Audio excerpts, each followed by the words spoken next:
ఈరోజే సో యూజువల్గా నేను బ్యాచిలర్, మా డాడ్ వచ్చారని చెప్పేసి ఉన్నాను. సో బ్యాచిలర్స్ ఉన్నప్పుడు కుక్ చేసుకోవడం అనేది కూడా కొంచెం కష్టం, వర్క్ చేసుకుంటా అలా అని బయట నుంచి ఫుడ్ అనేది కూడా తీసుకురావడానికి మా డాడ్ వెళ్ళారు. వెళ్తే నియర్లీ 4 to 5 ప్లేసెస్ దగ్గరికి వెళ్తే యూజువల్గా అంటే ఎక్కువ పీపుల్ వచ్చి పర్చేస్ చేస్తూ ఫుడ్ ఎక్కడికి వెళ్ళినా కానీ అంతే ఉన్నారు. అంటే ఇంట్లో వండుకోవడం అనేది మానేశారా కంప్లీట్గా. ఈవెన్ ఫ్యామిలీస్ అయినా కానీ అందరూ వచ్చి బయట తినడము. ఒకప్పుడు బయట తినడం అనేది వీక్లోనో మంత్లోనో సరదాగా వచ్చి తినేవాళ్ళు, కానీ ఇప్పుడు అది అలవాటుగా మారిపోయింది. ఇది ఎంతకాలం అనేది బాగుంటుంది? అంటే దాన్ని ఎవరు హెల్ప్ చేయలేమండి. ఎందుకంటే ఆడుతూ పాడుతూ కుక్ చేస్తూ అందరూ కూడా ఈ వర్క్ స్ట్రెస్ ఉంటుంది. వాళ్ళ వర్క్ దేంట్లో అయినా వర్క్ 7-8 గంటలు పనిచేసి వాళ్ళు వెళ్ళి కుక్ చేసుకోవాలనుకున్న చాలాసార్లు ఉమెన్ కూడా వర్క్ చేస్తూ ఉంటారు.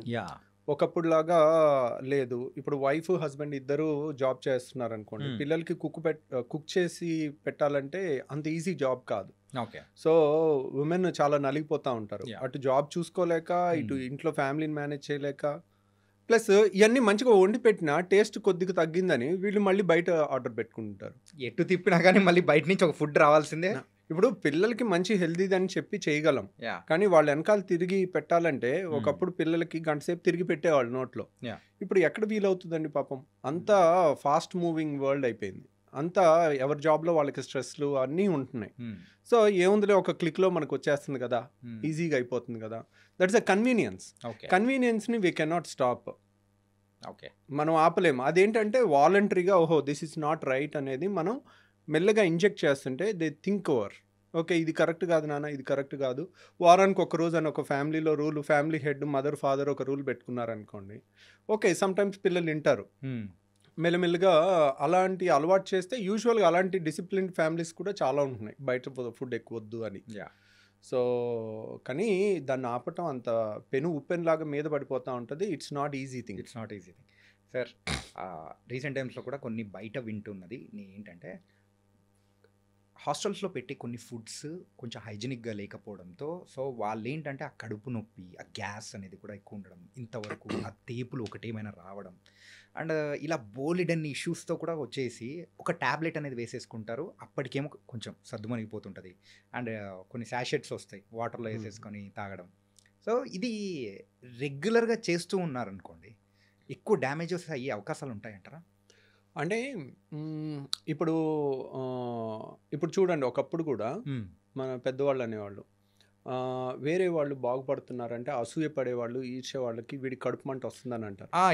అర్థమైంది? అవును, కడుపు మంట, నీకేంటి కడుపు మంట అంటారు. అంటే వేరే వాళ్ళ మీద నెగిటివ్ ఫీలింగ్ లో కూడా మన బాడీలో యాసిడ్ ఎక్కువ ప్రొడ్యూస్ అవుద్ది.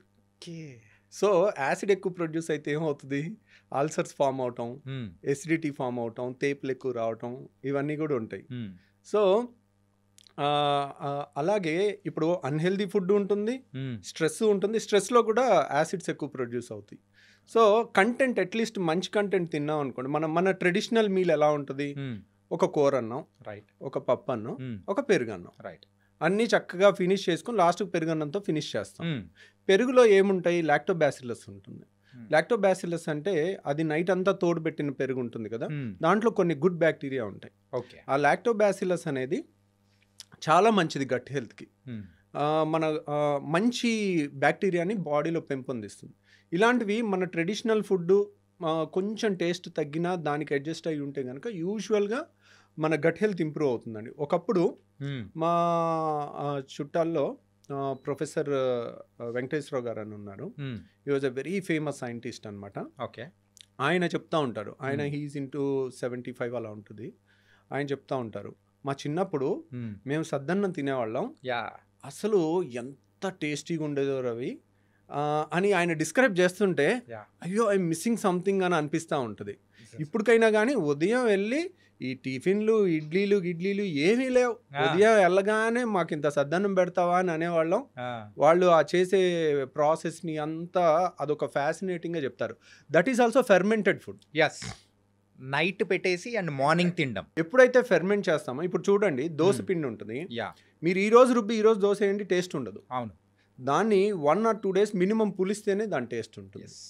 సో దానికి టేస్ట్ వచ్చింది అంటే దాని అర్థం ఏంటి, good thing for our health అనే దానికి కొంచెం టేస్ట్ కూడా ఒక్కోసారి పెరగచ్చు అంటే దానికి. యా సో అదే కంటెంట్ ఏం లేదు, ఒక రోజు ఆగితే ఆ ఫెర్మెంటేషన్లో గుడ్ బ్యాక్టీరియా వచ్చి మన హెల్త్కి ఇంప్రూవ్ చేసే అవకాశం ఉంటుంది. Okay okay. సో అలాంటివన్నీ మన పాత ట్రెడిషన్స్ అన్నీ కూడా అందరం మర్చిపోతా ఉన్నాము. సో ఈ సద్దన్నం లాంటిది ఫెర్మెంటెడ్ థింగ్ కానీ ఇవన్నీ కూడా మనం మళ్ళీ ఆ అథెంటిక్ ముసలోళ్ళందరినీ పట్టుకుని తీసుకొచ్చి ఏది అథెంటిక్ అనేది అది ఇప్పుడు నేను అడిగితే నేను ఎప్పుడు నా చిన్నప్పుడే నేను తినలేదు దాన్ని నేను ఎలా చెప్పగలను.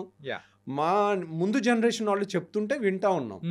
సో కానీ ఇప్పుడు అథెంటిక్ చేసేవాళ్ళు ఎక్కడో ఏళ్ల మీద లెక్క పెట్టచ్చు. వాళ్ళని తీసుకొచ్చి దాన్ని తయారు చేయించి దాన్ని ప్రాపగేట్ చేస్తే ఇప్పుడు మంచి తోడేస్తే మంచి టేస్ట్ పెరిగి వస్తుంది. అట్లాగే ఆ సద్దన్నంలో కూడా వేసే కంటెంట్ స్టార్టర్ ఉంటుంది. స్టార్టర్ని రోజు ఆ గంజిలోంచి తయారు చేస్తారు. అది గంజిని వార్చి గంజిని పులవబెట్టి దాంట్లో వచ్చే బ్యాక్టీరియా ఉంటుంది. పెరుగులో ఉండే బ్యాక్టీరియా వేరు, దాంట్లో ఉండే బ్యాక్టీరియా వేరు.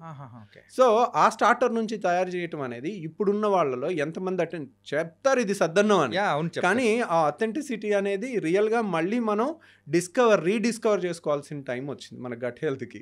ఆ టేస్ట్ని కూడా మిస్ అవ్వకుండా వాళ్ళు ఇప్పటికీ ఆయన చెప్తూ ఉంటే ఆయన ఫేస్లో ఆ ఎక్సైట్మెంట్, మా చిన్నప్పుడు ఇలా తినేవాళ్ళం, సద్దన్నం పెడితే ఎంత ఆనందంగా తినేవాళ్ళం అని చెప్తా ఉండేవాళ్ళు. సింపుల్గా మన ఇమాజినేషన్లోకి వెళ్తున్నాం, ఆ తింటున్న ఫీలింగ్ అనేది వచ్చేస్తూ ఉంటుంది.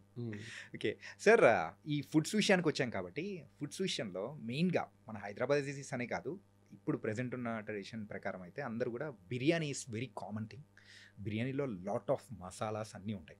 దాంతోపాటు కాంబినేషన్గా ఒక బ్లాక్ కూల్ డ్రింక్ అనేది కూడా యూస్ అంటే తాగుతూ ఉండే అవకాశాలు అనేది కూడా ఎక్కువ ఉంటుంది.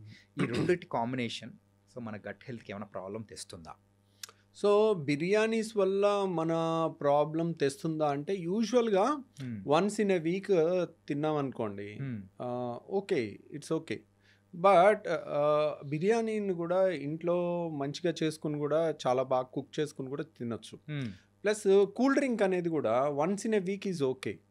సో కానీ cool drink can destroy somebody's life. కొంతమంది పిల్లలు ఏంటంటే ఫ్రిడ్జ్లో 2 లీటర్ కూల్ డ్రింక్ బాటిల్ తెచ్చి పెట్టుకుని మంచినీళ్ళు తాగినట్టు తాగుతున్నారు.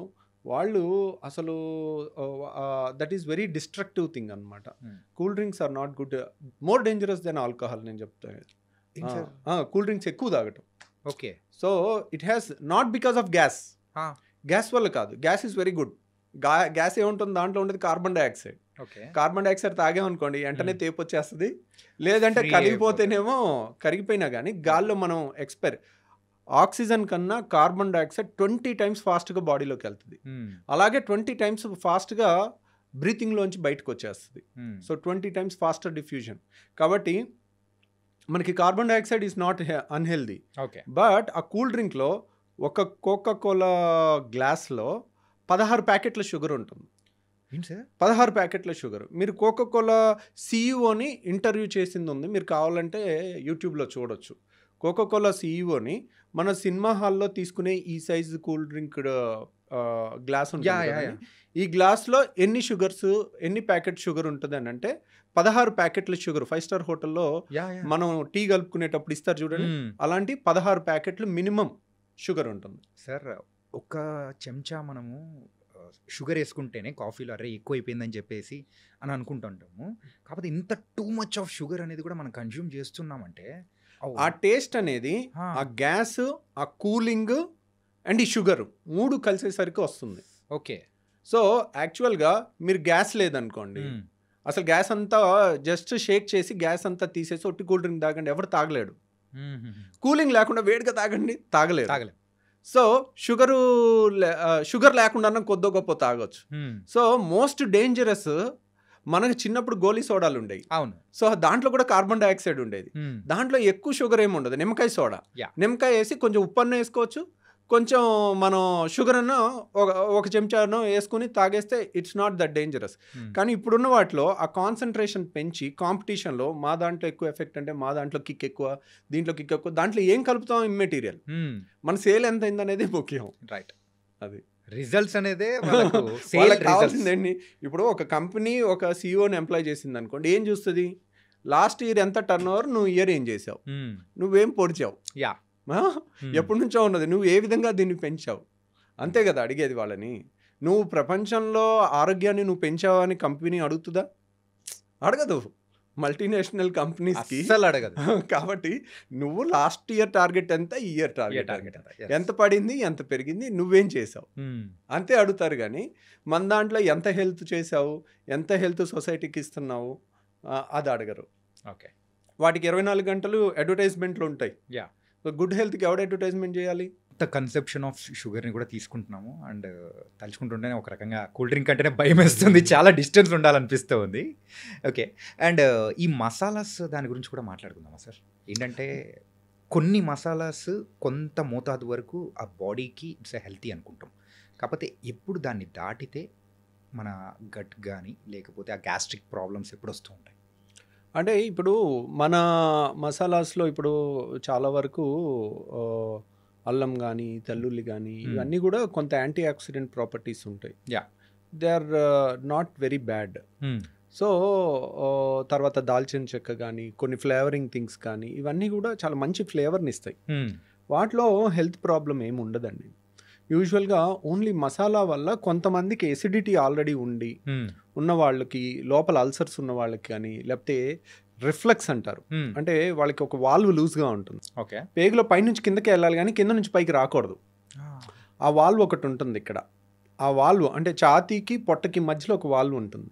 ఆ వాల్వ్ లూజ్గా ఉంటుంది. వాళ్ళు తిన్నది మళ్ళీ గ్రైండర్ ఒకసారి ఒక బిర్యానీ కానీ ఒక మీల్ కానీ తినేసాం అనుకోండి, గ్రైండర్ ఆన్ అవుతుంది, మెల్లగా తిరుగుతూ ఉంటుంది.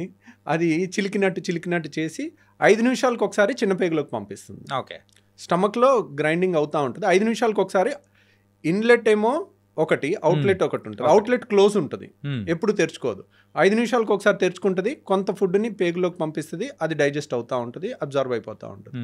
ఇన్లెట్ లూజ్గా ఉందనుకోండి, ఆ చర్నింగ్ జరిగేటప్పుడు ఇప్పుడు గ్రైండర్ ఆన్ చేసి పై మొత్తం తీసేస్తే ఏమవుద్ది, ఇట్లా పైకి కొట్టుద్ది కదా, అలాగే వాళ్ళకి ఇదంతా ఇలా పైకి కొడతా ఉంటుంది. సో అలాంటి వాళ్ళు కారం మసాలా తింటే అది కారం మసాలా పొట్ట లోపల ఎంతైనా యాసిడ్ కానీ స్టమక్ వాళ్ళు స్ట్రాంగ్ ఉంటుంది, తీసుకోగలుగుతుంది. కానీ మన అన్నవాహిక తీసుకోలేదు. అన్నవాహిక ఈజ్ నాట్ అడాప్టబుల్ ఫర్ కారం మసాలా. సో ఇక్కడంతా మండినట్టు అనిపిస్తుంది వాళ్ళకి. హార్ట్ బర్న్ అంటారు దాన్ని, హార్ట్ బర్న్. వాళ్ళు ఏంటి చాలామంది కొంచెం స్పైసీ ఫుడ్ తిన్న తర్వాత సడన్గా ఎడం పక్క నొప్పి వచ్చినట్టు, మన ఇసోఫేగస్ గుండె పక్క నుంచి వెళ్తుంది, వెనకాల ఉంటుంది. ఓకే, సో లెఫ్ట్ సైడే ఉంటుంది, మా సెంటర్కి కొంచెం ఇటువైపు ఉంటుంది. సో దాంట్లో మంట వచ్చినా గుండె నొప్పిలాగా ప్రాణం పోయినట్టు అనిపించి వాళ్ళు ఆల్మోస్ట్ ఆ భయంకే చచ్చిపోయేంత వస్తుంది. ఓకే, హార్ట్ బర్న్, దాని పేరే హార్ట్ బర్న్ అనమాట. మీరు హార్ట్ అటాక్ అనుకుని వెళ్ళే పేషెంట్లో 100 మందిలో 90 మంది వీళ్ళే ఉంటారు, ఎందుకంటే ఇది సర్వసాధారణమైన సమస్య. ఓకే, వాళ్ళు వెళ్ళగానే ఒక ఈసీజీ తీస్తారు, ఒక యాంజియోగ్రాఫ్ చేస్తారు, ఒక ఎకో చేస్తారు, హార్ట్కి సంబంధించిన అన్ని టెస్టులు చేసి హార్ట్ అటాక్ కాదు అంటే వాళ్ళు అప్పుడు ప్రశాంతంగా నిద్రపోతారు అనమాట. ఓకే.